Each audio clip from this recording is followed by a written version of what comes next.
मेरे पास question paper है class 12th informatics practices का। ये एक सैम्पल क्वेश्चन पेपर है। इस सैम्पल क्वेश्चन पेपर को हम सॉल्व कर देख रहे हैं। तो लास्ट वीडियो में हमने पार्ट ए का सेक्शन 1 सॉल्व करके देखा था, जो कि था 1 मार्क के सारे क्वेश्चंस। आज इस वीडियो में हम पार्ट बी के सेक्शन 1 को देखेंगे, जो 2 मार्क के सारे क्वेश्चंस रहेंगे। तो इसको मैं क्लियर कर देता हूँ और हमारा क्या हो चुका है उसको मैं सर्किल कर देता हूँ। तो सेक्शन 1 हो चुका है पार्ट ए का। अब हम पार्ट बी का सेक्शन 1 करेंगे। ये थे 1 मार्क के सारे क्वेश्चंस। अब हम देखने वाले हैं 2 मार्क के क्वेश्चंस को। तो ये 2 मार्क के टोटल 10 क्वेश्चंस रहेंगे, जिनमें से 2 में इंटरनल चॉइसेस रहेंगी। तो 8 कंपलसरी रहेंगे, उसमें कोई ऑप्शन नहीं रहेगा, और 2 क्वेश्चंस ऐसे रहेंगे जिसमें आपके पास इंटरनल चॉइसेस रहेंगी। आइदर आप ये अटेम्प्ट कीजिए, नहीं तो दूसरा अटेम्प्ट कीजिए। तो चलिए देखते हैं पार्ट बी का सेक्शन 1।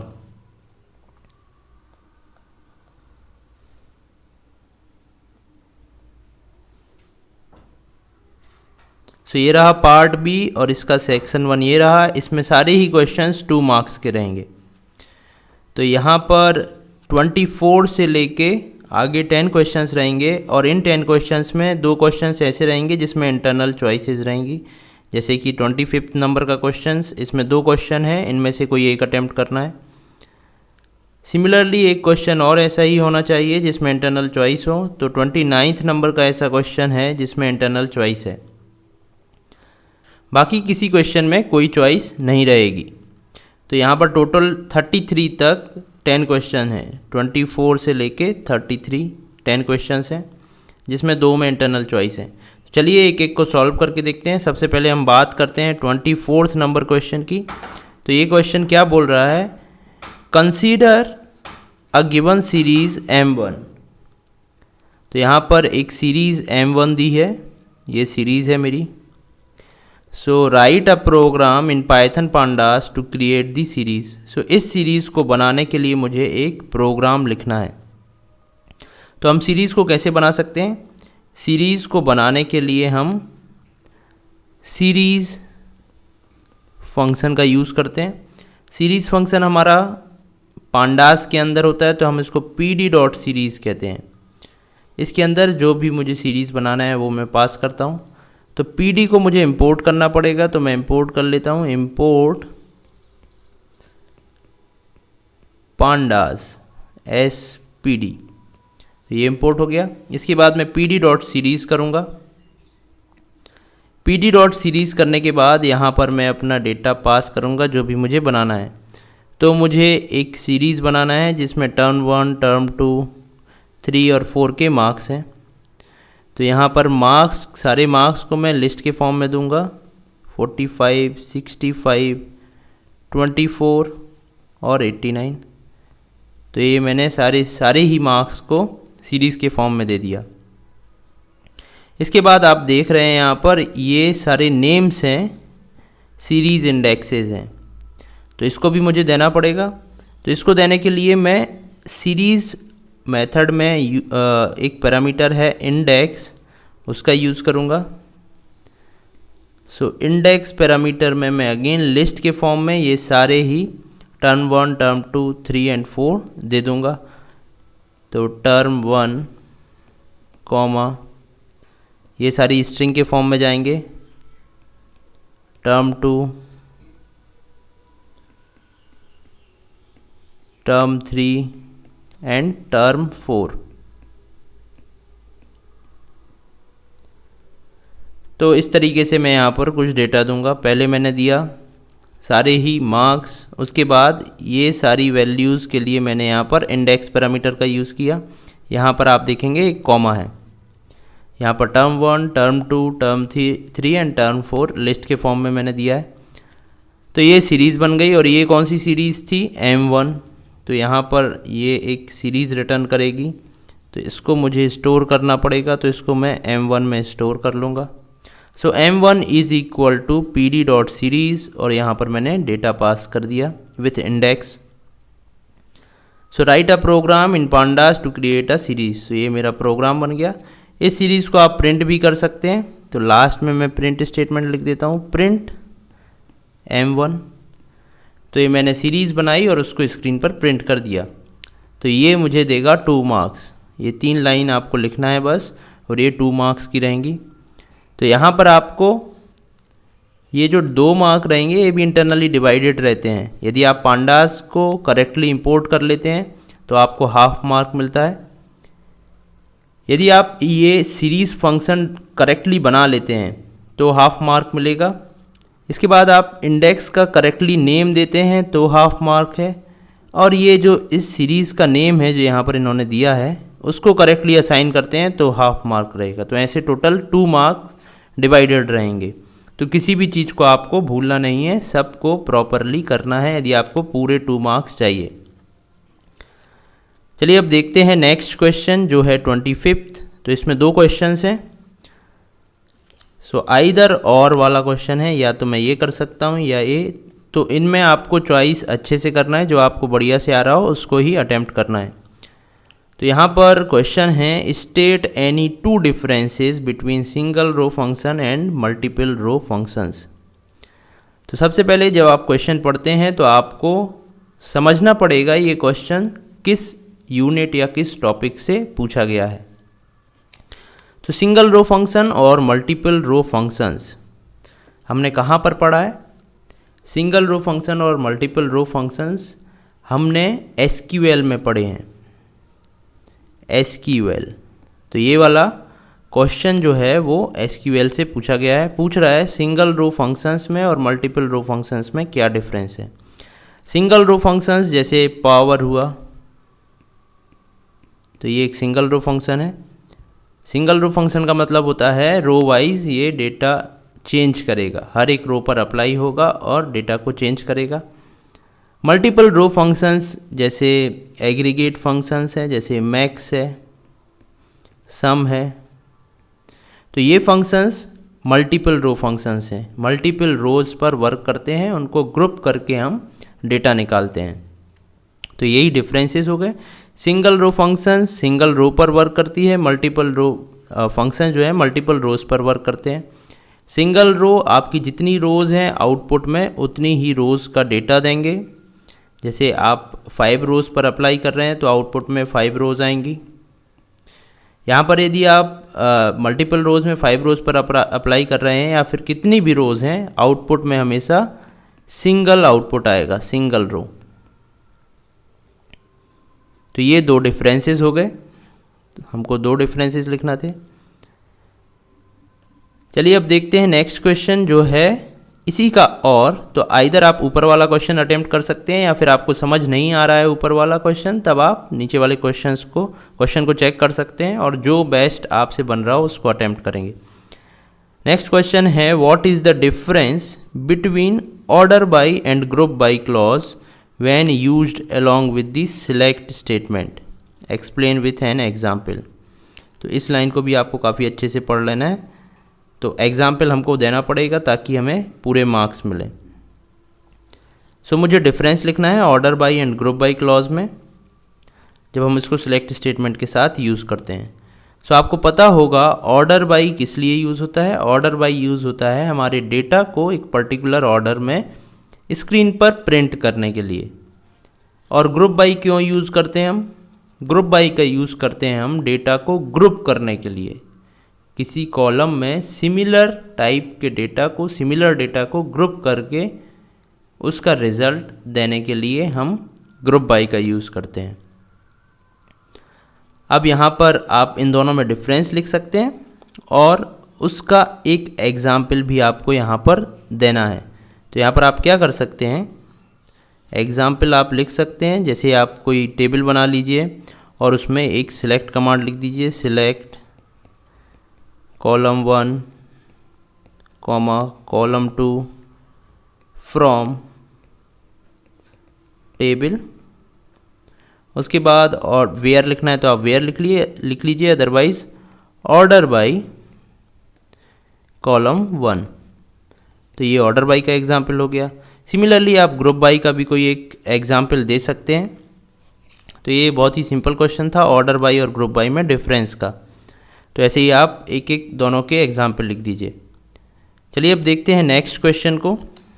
तो नेक्स्ट क्वेश्चन है हमारा 26 नंबर का क्वेश्चन, जो बोल रहा है consider the decimal number x with value this. तो x की वैल्यू दी है, write the command in SQL to perform these two. So ये दो ऑपरेशंस मुझे परफॉर्म करना है, x की वैल्यू ये रही। अच्छा, यहाँ पर उसने टॉपिक मुझे दे ही दिया है, ये SQL से रिलेटेड क्वेश्चन है, तो जो भी मैं यहाँ ऑपरेशन परफॉर्म करूँगा SQL के फंक्शंस का यूज़ करूँगा। तो फर्स्ट क्वेश्चन है round it off to a whole number. Whole number कहलाता है जिसमें डेसिमल पार्ट ना हो। सो राउंड ऑफ करना है मुझे। राउंड ऑफ करने के लिए हमने कौन सा फंक्शन पढ़ा है? राउंड ऑफ करने के लिए फंक्शन होता है राउंड। तो राउंड फंक्शन का हम यूज़ करेंगे, लेकिन यहाँ पर हमें होल नंबर निकालना है। तो राउंड ऑफ में हम राउंड में क्या पास करेंगे? क्योंकि x की वैल्यू मुझे दी है, ये है x, तो यहाँ पर हम क्या कर सकते हैं? राउंड ऑफ करने के लिए मुझे पूरी कमांड लिखना है। यहाँ पर आप देखेंगे कमांड लिखना है, तो कमांड कैसी होगी? Select round.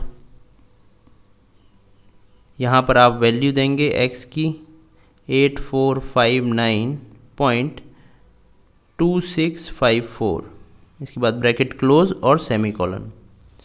तो इस तरीके से करने पर ये राउंड ऑफ कर देगा और सिर्फ होल नंबर देगा आपको, डेसिमल पार्ट हटा देगा। दूसरा क्वेश्चन है round it to two places before the decimal. Before को आप देख सकते हैं, बिफोर द डेसिमल है। सो मेरे पास ये नंबर है, सो बिफोर द डेसिमल, ये डेसिमल है, डेसिमल के पहले यहाँ पर हुआ before the decimal. So decimal के दो प्लेसेस बिफोर तक मुझे इसको राउंड ऑफ करना है। तो मैं क्या करूँगा? Select round. यहाँ पर भी मैं राउंड फंक्शन ही यूज़ करूँगा राउंड ऑफ करने के लिए।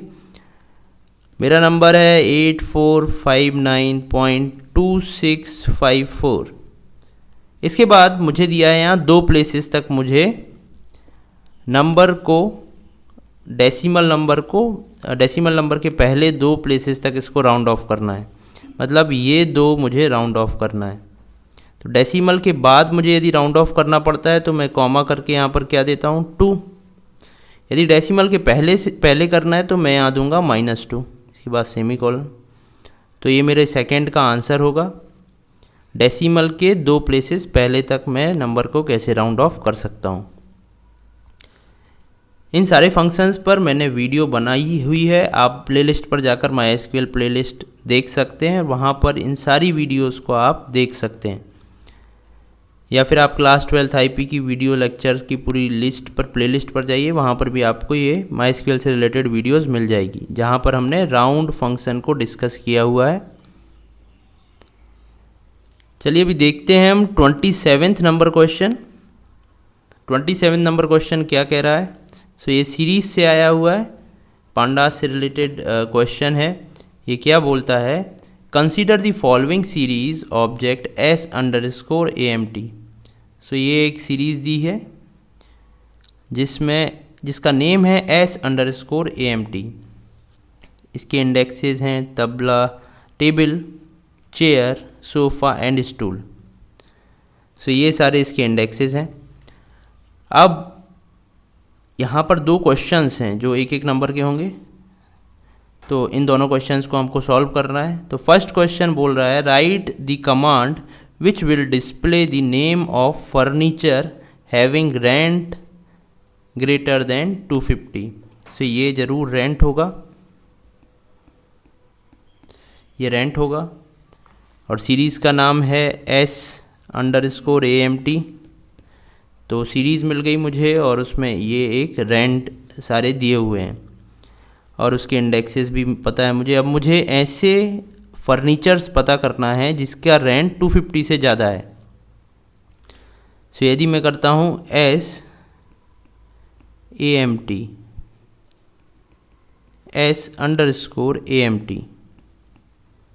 ठीक है, ये मेरी सीरीज़ है। अगर मैं करता हूँ इज़ ग्रेटर देन 250, तो जहाँ जहाँ पर रेंट 250 से ज़्यादा है वहाँ पर ट्रू आ जाएगा, और जहाँ कम है वहाँ फॉल्स आ जाएगा। तो 2 में ट्रू आएगा, 2 में फॉल्स आएगा।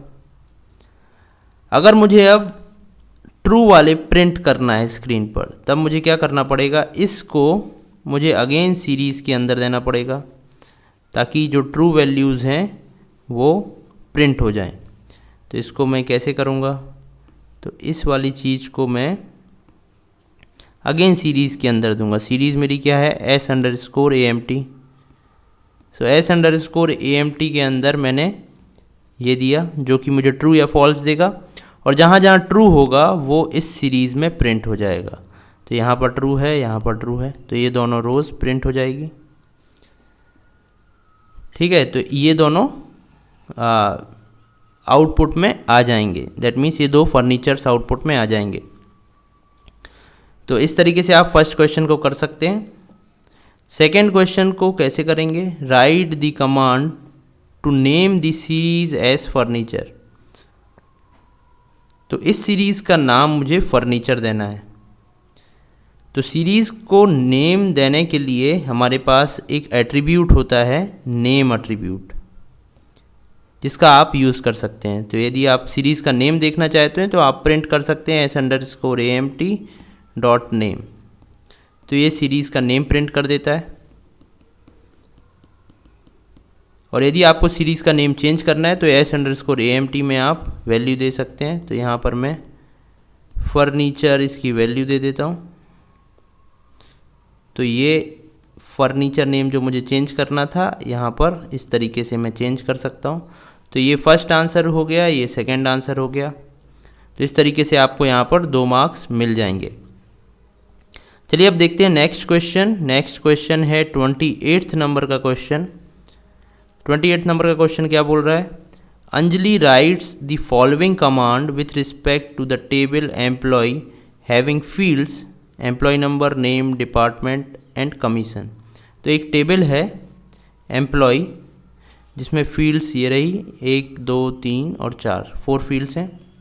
अब कमांड्स क्या लिख रही है अंजलि, देखिए कमांड 1 लिख रही है select count star from employ, and command 2 लिख रही है सिलेक्ट काउंट कमीशन। तो ये कमीशन कॉलम था, उसने यहाँ पर दिया कमीशन फ्रॉम एम्प्लॉय। तो ये काउंट फंक्शन यूज़ कर रही है, तो ये काउंट करके देगा, एग्रीगेट फंक्शन है, सिंगल वैल्यू देगा। अब यहाँ आगे क्या लिखा है, she gets the output as 4 for the first command but gets the output 3 for the second command. तो फर्स्ट कमांड के लिए आउटपुट उसका 4 आता है और सेकेंड के लिए आउटपुट 3 आता है। Explain the output with justification. तो यहाँ पर आपको ये भी वर्ड ध्यान से पढ़ लेना है क्योंकि इसके भी मार्क्स रहते हैं। जहाँ पर एक्सप्लेन करना हो या जस्टिफिकेशन देना हो उसका अलग मार्क रहता है। तो ऐसा क्यों हुआ कि इसके लिए 4 आउटपुट आ रहा है, इसके लिए 3 आ रहा है। ऐसा होता है यदि आपके टेबल में, मान लिया ये एम्प्लॉय टेबल है, ठीक है, एम्प्लॉय टेबल में आपका नेम था, एम्प्लॉय नंबर था, EMP नंबर था, नेम था, डिपार्टमेंट है और कमीशन है।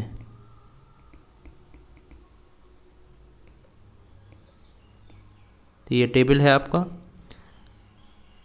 यदि आप स्टार का यूज़ करते हैं तो आपको 4 आउटपुट आ रहा है। तो स्टार क्या करता है, स्टार नल वैल्यूज़ को भी काउंट कर लेता है। जैसे यहाँ पर एम्प्लॉय 1 है, इसका नेम A है, डिपार्टमेंट X है और कमीशन इसका 1000 है। इसके बाद नंबर 2 एम्प्लॉय, 3 एम्प्लॉय, 4 एम्प्लॉय, यहाँ पर B C D नेम है, X Y Z P इसके डिपार्टमेंट है और यहाँ पर 1000, 2000, 3000 एंड नल कमीशन है। तो यदि आप काउंट करते हैं काउंट स्टार से तो वो काउंट करेगा इस पूरी रो को। तो 1 रो, 2 रो, 3 एंड 4 रोज। तो यहाँ पर आउटपुट 4 देगा। अगर आप सिर्फ करते हैं काउंट कमीशन तो इस कमीशन में नॉट नल वैल्यूज़ को काउंट करेगा। तो फर्स्ट नॉट नल वैल्यू हो गई, सेकेंड और थर्ड नॉट नल वैल्यू, इस नल को वो इग्नोर कर देगा। तो इसलिए यहाँ पर आउटपुट दे रहा है 3, क्योंकि 1, 2 और 3 मेरे पास नॉट नल वैल्यूज़ हैं। तो यहाँ पर आप जस्टिफिकेशन में बता सकते हैं कि यहाँ पर केस होगा कि कमीशन में जो भी वैल्यूज़ हैं उनमें एक वैल्यू ऐसी होगी जो नल है। इसलिए जब आप काउंट कमीशन कर रहे हैं या फिर जब अंजलि काउंट कमीशन कर रही है तो आउटपुट 3 आ रहा है, और काउंट स्टार कर रही है तो आउटपुट 4 आ रहा है। तो ये था 28 नंबर क्वेश्चन। 29 नंबर क्वेश्चन अब देख लेते हैं हम। सो 29 नंबर क्वेश्चन क्या बोल रहा है, consider the following SQL string. तो ये एक SQL स्ट्रिंग है। Write the command to display, ये 2 मुझे कमांड लिखना है डिस्प्ले करने के लिए। सो 1-1 मार्क की होगी, 2 मार्क की है यहाँ पर। इस स्ट्रिंग में से मुझे ये प्रिंट करना है, प्री ऑक्यूपाइड में से ऑक्यूपाइड प्रिंट करना है, मतलब यहाँ पीछे से मुझे यहाँ तक वर्ड प्रिंट करना है। मेरा है जो स्ट्रिंग है वो है प्री ऑक्यूपाइड, कुछ इस तरीके से स्ट्रिंग है, और मुझे प्रिंट करना है ऑक्यूपाइड, इतना प्रिंट करना है मुझे। तो ये first, second, third, fourth, fifth, 6, 7, 8, 9, 10, 11 characters हैं इसमें। पीछे से चलें तो 1, 2, 3, 4, 5, 6, 7, 8, 9, 10, 11। तो मुझे पीछे से 8 कैरेक्टर्स प्रिंट करना है। क्योंकि हमें राइट से प्रिंट करना है तो यहाँ पर हम यूज़ कर सकते हैं राइट फंक्शन का। तो ए का आउटपुट क्या होगा, यहाँ पर हमें कमांड लिखना है तो पूरी कमांड क्या होगी, सिलेक्ट राइट। ठीक है, इसको हम थोड़ा यहाँ से लिख लेते हैं।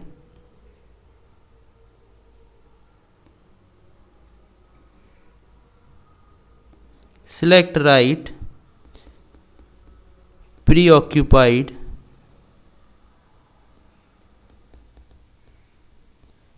कॉमा 8। तो राइट से 8 कैरेक्टर ये प्रिंट कर देगा, दैट मीन्स ऑक्यूपाइड प्रिंट हो जाएगा। सेकंड है बी नंबर, मुझे CUP प्रिंट करना है। CUP कैसे प्रिंट होगा, CUP, ये रहा CUP। तो 6 से लेके मुझे 8 तक प्रिंट करना है। तो ऐसा करने के लिए मैं क्या कर सकता हूँ, ऐसा करने के लिए मैं सब str फंक्शन यूज़ कर सकता हूँ। तो सिलेक्ट सब str प्री ऑक्यूपाइड 6 से मुझे प्रिंट करना है और 8 तक। तो 6 से मुझे प्रिंट करना है, कितने कैरेक्टर प्रिंट करना है 6 से, CUP 3 कैरेक्टर्स प्रिंट करना है। तो 3 यहाँ पर लिख दूंगा। तो 6 से स्टार्ट करना है और आगे 3 कैरेक्टर्स प्रिंट करना है। तो ये हो जाएगा सेकंड वाले का आंसर। तो इससे CUP प्रिंट हो जाएगा। मैंने ये सारे फंक्शंस MySQL सीरीज़ में कराए हैं। यदि आपको देखना है तो आप प्लेलिस्ट में जाकर देख सकते हैं, या फिर डिस्क्रिप्शन में भी आपको इन फंक्शंस के लिए लिंक मिल जाएगी, जहाँ पर वीडियोज़ अवेलेबल हैं ये फंक्शंस कैसे काम करते हैं, तो आप देख सकते हैं। इसको करने के लिए हमने यूज़ किया है MySQL के टेक्स्ट फंक्शंस को। चलिए अब देखते हैं next question. So considering the same string preoccupied, तो सेम स्ट्रिंग प्री ऑक्यूपाइड हम यहाँ पर यूज़ कर रहे हैं। Write the SQL commands to display, ये 2 SQL कमांड्स मुझे लिखना है।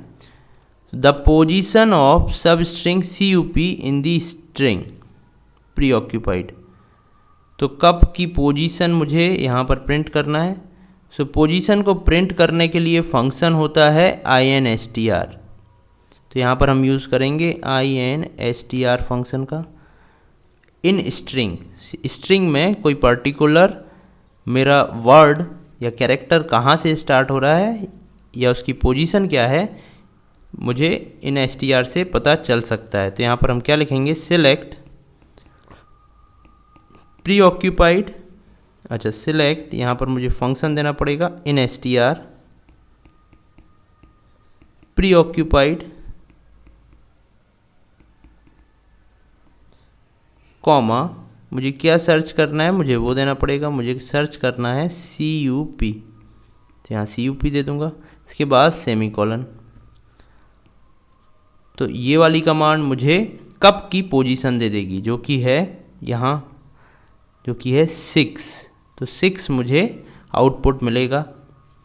अब हम करते हैं B number question, the first 4 letters of the string. So मुझे डिस्प्ले करना है first 4 letters of the string. So ये स्ट्रिंग है, इसका फर्स्ट लेटर, सेकेंड, थर्ड और फोर्थ। तो यहाँ पर मैं लेफ़्ट से प्रिंट कर रहा हूँ 4 लेटर्स, तो यहाँ पर मैं लेफ़्ट फंक्शन यूज़ कर सकता हूँ। तो लिखूँगा मैं सिलेक्ट लेफ़्ट, उसके बाद यहाँ पर pre occupied,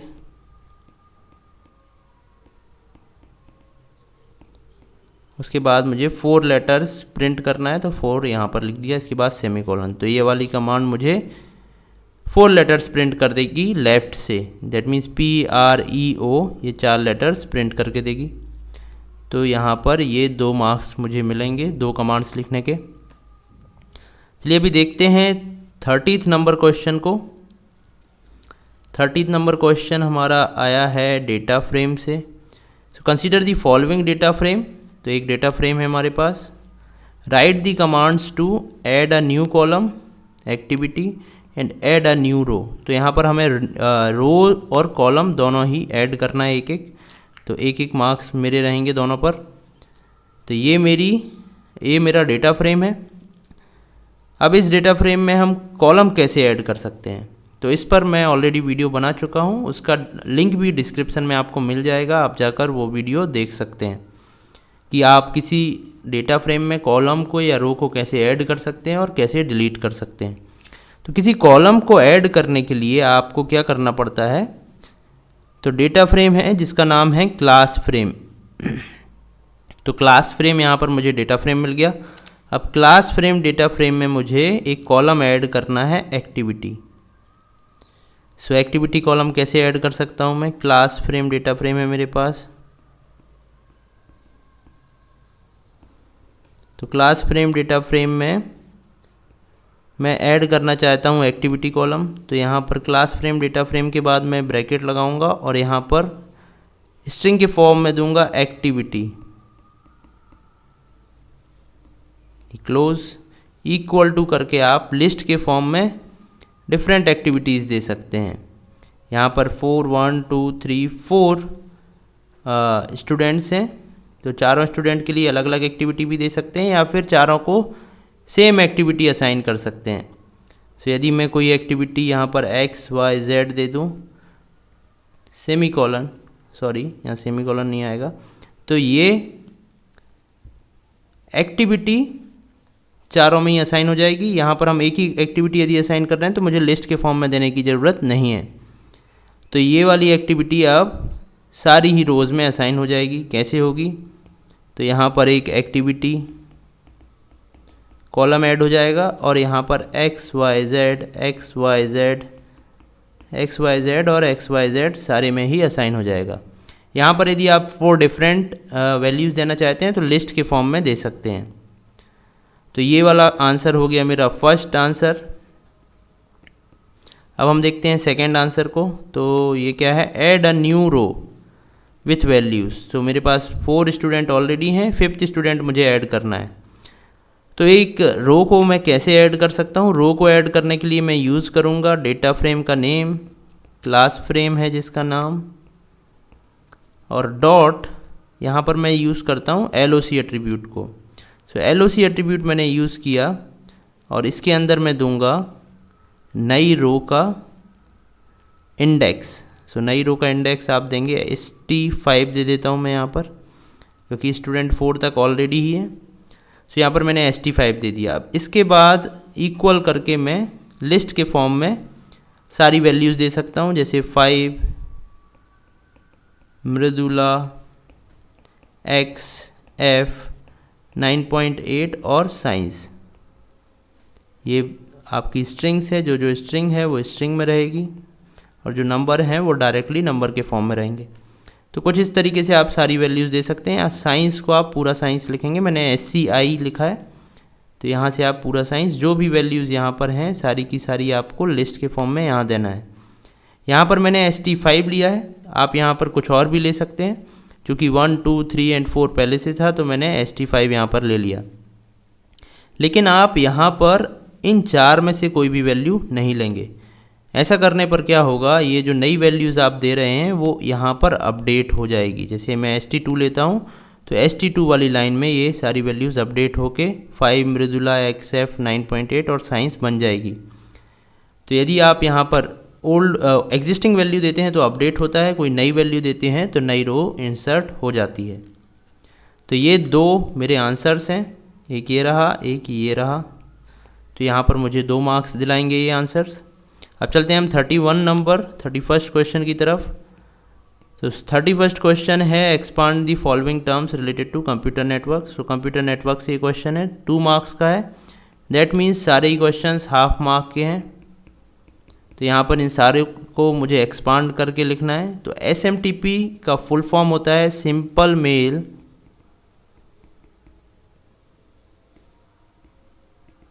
transfer protocol.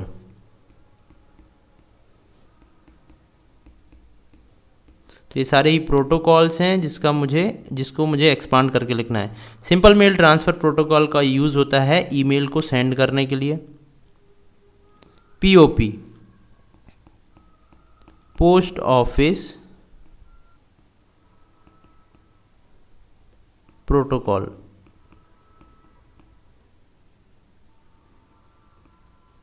POP का मतलब होता है post office protocol. Post office protocol का यूज़ आप करते हैं ईमेल को रिसीव करने के लिए। इसके बाद है FTP। FTP का फुल फॉर्म होता है फाइल ट्रांसफ़र प्रोटोकॉल। सो फाइल ट्रांसफ़र प्रोटोकॉल का आप यूज़ करते हैं इंटरनेट के थ्रू फाइल्स को सेंड करने के लिए। लार्ज फाइल जो आपके पास रहती है उसको आप FTP के थ्रू सेंड कर सकते हैं या रिसीव भी कर सकते हैं। इसके बाद VoIP है वॉइस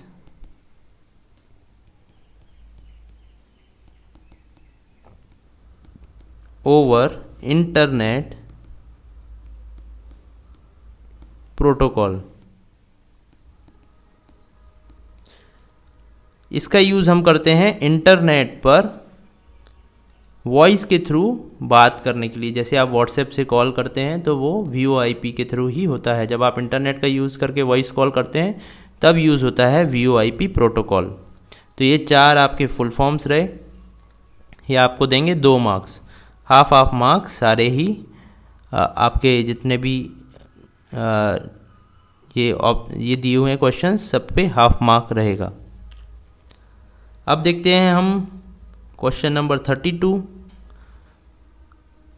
क्वेश्चन बोल रहा है list any 2 health hazards related to excessive use of technology. Excessive use of technology क्या है, जैसे आप बहुत ज़्यादा मोबाइल को या कंप्यूटर को यूज़ करते हैं तो उससे कौन कौन से हेल्थ प्रॉब्लम होती है, उसी को ही हेल्थ हजार्ड बोला गया है।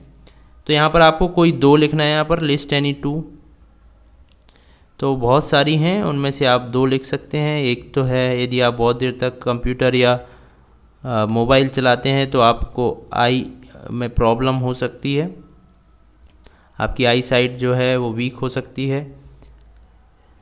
दूसरा प्रॉब्लम है यदि आप प्रॉपर पोजीशन में ना बैठकर कंप्यूटर्स वगैरह चला रहे हैं तो आपको स्पाइन की प्रॉब्लम हो सकती है, आपकी जो स्पाइनल कॉर्ड है वहाँ पर प्रॉब्लम हो सकती है। तो यहाँ पर आपको बोन्स से रिलेटेड प्रॉब्लम हो सकती है। तो ये सारी आप चीज़ें और भी कई तरीके के प्रॉब्लम्स आप फेस कर सकते हैं। जैसे यदि आप एक्सेसिव यूज़ करते हैं टेक्नोलॉजी का तो स्लीप में भी कुछ प्रॉब्लम होती है, वो लिख सकते हैं आप। ठीक है, तो जो जो इम्पैक्ट आपको पड़ते हैं आप वो सारी चीज़ यहाँ पर लिख सकते हैं। तो 2 लिखना थे, हमने 2 बता दिए। इनको आप अच्छे से एक्सप्लेन कीजिएगा। इम्पैक्ट ऑन आइज़ पूरा लिखिएगा, impact on eyes and impact on bones, और इसको एक्सप्लेन कीजिएगा कैसे होता है। ठीक है, इसके बाद हम देखते हैं नेक्स्ट क्वेश्चन जो है 33rd नंबर का। सो यहाँ पर क्या बोल रहा है, Priyanka is using internet connection to book a flight ticket. ठीक है, फ्लाइट टिकट बुक कर रही है। This is a classic example of leaving a trail of web activities carried by her. What do we call this type of activities. So कुछ activity perform हो रही है जिसमें वो अपने leaving a trail of web activities का एक trail छोड़ती जा रही है। सो इस एक्टिविटी को क्या कहते हैं, ये पूछ रहा है। Second, what is the risk involve by such kind of activities. So सबसे पहले तो ये एक्टिविटी क्या है और इससे रिस्क क्या है। तो आप इंटरनेट पर यदि कुछ भी टास्क परफॉर्म करते हैं तो वहाँ पर आप जो भी एक्टिविटीज़ कर रहे हैं तो उससे रिलेटेड फुटप्रिंट्स छूटते जाते हैं कि आपने किस साइट पर विज़िट किया या किस पेज पर विज़िट किया, आपका आईपी एड्रेस क्या था, आपकी लोकेशन क्या थी, आप कौन से ब्राउज़र को यूज़ कर रहे थे। इसको हम बोलते हैं डिजिटल फुटप्रिंट्स। तो ये वाला आंसर मेरा जो एक्टिविटी है वो है डिजिटल फुटप्रिंट्स।